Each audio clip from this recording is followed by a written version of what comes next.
Everybody, it's the boy KD coming at you again with another One Piece chapter review.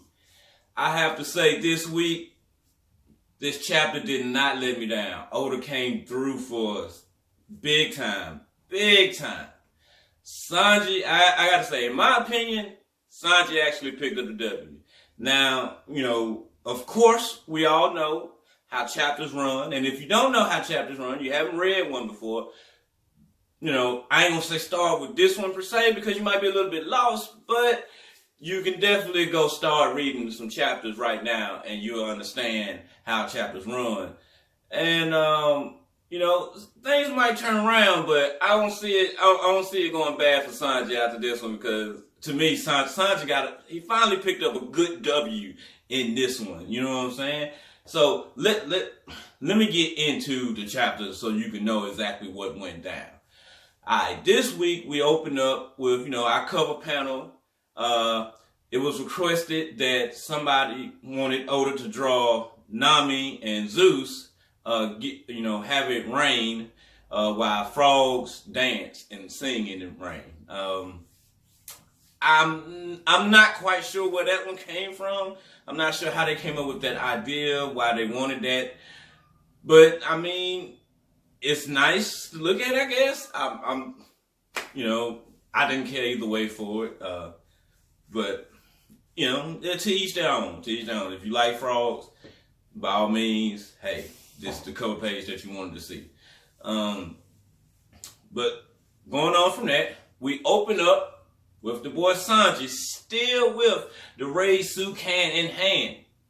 And Law and Usopp, they saying, hey, Sanji, you need to get on out of there. Don't worry about that. And Sanji's standing his ground. Sanji, the boy standing his ground saying, if we just hold on to this pride, we'll never be able to save any lives. But if we let this pride go, we might be able to save some lives. Boy, Sanji know he can speak some words. He know he can put some words together. And with that, he begins his transformation. Sailor Moon-esque transformation, if you will. Not quite Sailor Moon. It was more foamy. But, he still got naked. And Usopp was like, hey, why are you stripping? So, I'm with Usopp. Why are you stripping, Sanji? I don't really think it required you to strip for this transformation. You know what I'm saying? But hey, if you felt better being naked underneath the raised suit, hey, go for it. But, and page one is standing there like, what are you going to do with that? It just supposed to be a can of food or something? But in a great flash, Sanji, or as he calls himself, Sober Mask, in which I got to agree with Usopp and Frankie on this one. Definitely need to change the name. I can't say that I want him to let Frankie come up with the name, though. Maybe Usopp. Usopp's good with coming up with some names. But anyway, yeah, he's standing on top of the building. And the raised suit, for those of you that thought the raised suit was going to be something ridiculous because Neji made it, no. The raised suit is official. Like, it go hard. From what I can gather, the raised suit is all black. Maybe the number might be yellow. Maybe it might be white. I'm not sure. But Law instantly knew what Sanji's raised suit was. And he got to saying that this is, number 3 of the German 66, the evil army. This is stealth black. Sanji's like, how you know so much? And I was like, I'm from the North Blue. Everybody in the North Blue knows of the German 66. And I hate them. And Sanji's like, I hate them too. So I was like, what's that? Sanji's like, he'll explain later. So, of course he's going to give Law the whole backstory. Or I'd imagine Usopp or Frankie would probably give him the backstory if they know about it. In which I'm trying to figure out why Law wouldn't know about it as well. But anyway, so yeah, and the thing is, his face is covered up, his hairstyle changed. He kind of got like the hairstyle of his brothers, with the little swoop up and stuff of that nature. But it looks really dope. And not to mention, the raid suit allows Sanji to live his dream. Not to find all blue. No. To become an invisible man. That's right. Sanji has a flashback when he realizes this. Thinking back when he was a little boy reading up on the Super no Mi. Thinking about when he met Absalom, the person who actually ate the Super no Mi. Sanji even had a little moment in a log. Hey, this suit is made perfectly for me to spy on women's bathroom. Save people. I love how Oda included that, to that callback right there from when Sanji was freaking out about Absalom having the Super no Mi and, taking Sanji's dream away from him. So the fact that Oda brought that back, I think is excellent. Wonderful. But yeah, so, and it has levitators on the soles of it. It has, jet boosters on the heels. The cape is an armor, a shield, if you will. So Sanji gets to be invisible, and he's pretty much invisible. Like, it boosted.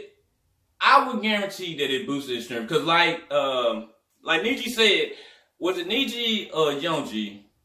One of the two. It might have even been the other brother. I can't remember his name because I didn't really like him that much. But saying that, you're this slow, that's a shame. Now, Sanji's speed is nothing to sneeze at. Okay, Sanji is probably one of the faster ones amongst the Straw Hats. Probably next to maybe Luffy, and I would probably have to say, maybe Brook in terms of speed. But Sanji's speed alone, without the raid suit, is nothing to sneeze at. And the fact that he goes even faster, because he instantly disappeared. And it was the suit making him invisible as well as the speed. He had moved just that fast because before page 1 could get the words out, where did he go? Bam! Right in the diaphragm. Blackfoot Sanji put it down on. And we also get to see page 1 hybrid form in this chapter as well. Looks badass. It really does. I don't even understand why he went for, Allosaur. No, not Allosaur. Spinosaur. I'm sorry. In the first place, because this hybrid form looks way more badass. Like, he's still big. And, just think of if any of you ever seen old school Ninja Turtles, the crocodile guy, that's what he put me in the mind of when I see page 1 hybrid form. So, it looks badass, and I'm thinking we might get a good fight, but then again, I don't know, because this little section ends with Law, Usopp, and Frankie running away, saying that Sanji want us to leave because Sanji got this. And you see Sanji in the air, and he drops down with one hell of an attack. So, I don't know. I don't think page 1 gonna, at the very least, I'm gonna say page 1's not gonna be conscious after this little back and forth between him and the Soba Mask. But anyway, we move on. We move on over to Orochi's castle.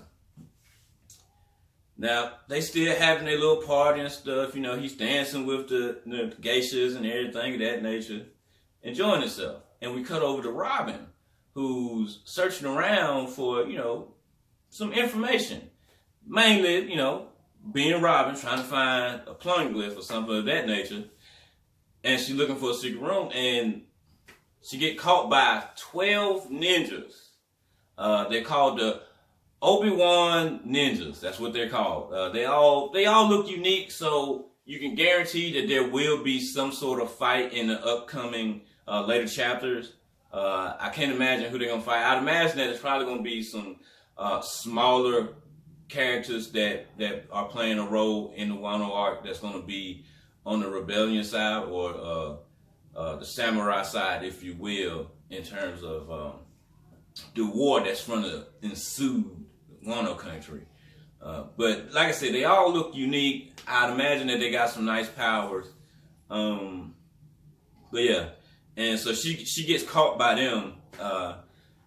And the leader says, I'll give me an excuse and I'll forgive you this time. But it needs to be, a good damn excuse into why you're actually snooping around. So, yeah, and that's where we leave off with that. So, hope everything goes well with Robin. But she's cunning, so I'm sure that she can get out of this situation without being harmed. But then we cut over to Chopper, Ninja Chopper, might I add. Momo, just like that, I done forgot the little girl name. Is it Tomu? Something like that. Y'all know who I'm talking about. If you don't know who I'm talking about, go read and you'll know who I'm talking about. And Okiku. And they're walking through the forest and heading out to the beach, and they come across a collapsed woman. Do you guys know who the collapsed woman is? It's Big Mom. That's right. Big Mom is in Wano.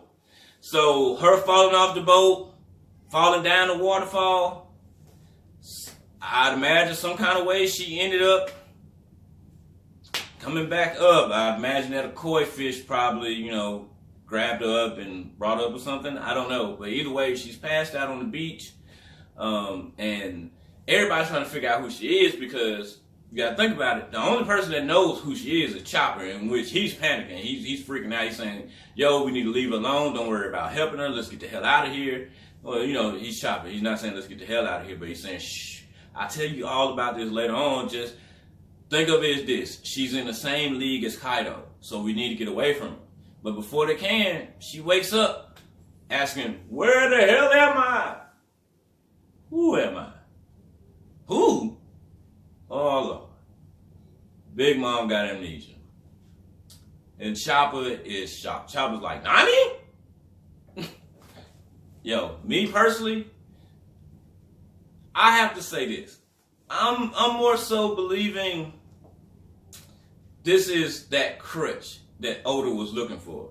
Because a couple of years back, I want to say it was at the beginning of Whole Cake, maybe somewhere in the middle, Oda was like, I'm not quite sure how Luffy is going to defeat Kaido. Because he ain't going to be able to just go in with one of his attacks and be able to hold his own. He's going to need some kind of, help. And I think this is probably that way of getting it done. Now, you can agree with me, you can be against me. But like I said, this is just a thought that I'm having about it. I'm not saying that it's truly going to happen, but I'm thinking Big Mom is actually going to help the Straw Hats because she has amnesia. And with Chopper being there, this is a good opportunity for Chopper to get in, in good graces, and the rest of the Straw Hats as well to, maybe put everything on the back burner for right now. Get everything put on the back, because, you got to know, as soon as Big Mom is back with her family, they're going to be like, hey, the whole reason we came here was to get the Straw Hats. So, for right now, I think it's going to be beneficial to have Big Mom on their side, and I think Oda's going to set that up to maybe weaken Kaido a bit, have him and Big Mom bump heads. I think that will help weaken Kaido so him and Luffy can have it out. Now, do I think that's a easy way out? Maybe, but it's just something that I see right now, because I don't understand why else Big Mom would have amnesia at this point. I mean, of course she fell down the waterfall and things of that nature, but I mean, story-wise, I don't understand why she would have amnesia. So, yeah, that's pretty much the end of this chapter. But, it leaves so many more questions, and everything everything happening and coming together so well, because they even discuss, the breakout of Luffy, that he's supposed to be breaking out, and they say that nobody's ever escaped from there. This is Luffy we talking about. This same man who escaped Impel Down, the impenetrable prison. Not only did he break out, he broke in and broke out. So yeah, Luffy's definitely going to get out of there. So we definitely don't need to worry about that one. But I do hope that we get to see some kind of update next week because we're not on break. So I hope we get to see some kind of update next week in terms of what Luffy and Kid have going on in the prison. And also, quick note, they're gonna go hide out. Law, Usopp, Frankie, and maybe Sanji if Sanji catch up with them. If you really KO Page One, they're going to head to Ibisu Village where the boy Zoro is hiding out at. Well, not necessarily hiding out at, but he's kicking it there right now. So, we're going to have them linked back up. And I hope we get to see that next week as well. Like, if Sanji KO Page One, I do hope we get to see the interaction, because I know everybody's been waiting on it. The interaction between Zoro and Sanji, so Sanji can rub in Zoro's face that his bounty is hiding him. Because you know Sanji has his wanted poster on him, just for when he does run into Zoro. So I'm ready to see that back and forth between them. I know that's going to be epic. They might even bust out into fighting their damn selves. So yeah. But yeah, that's everything for today. Me rating this chapter. I'm using a 5-point system, just so you know. I know I used one last week. So this is going to be, continuing on as long as I'm doing chapter reviews. So I got to give this chapter another 4 out of 5. Because like I said, it wasn't that it was just spectacular, but it was damn good. And the way that it set everything else up, I'm happy with it. Oda didn't leave. He left me hanging, but he didn't leave me hanging in a way to where I'm like, oh my God, I'm sick of this. You know what I'm saying? So yeah, good job, Oda. We praise you. But I'll see you guys next week. This is your boy KD. Please, please, please like, share, subscribe. And I'll see you next time.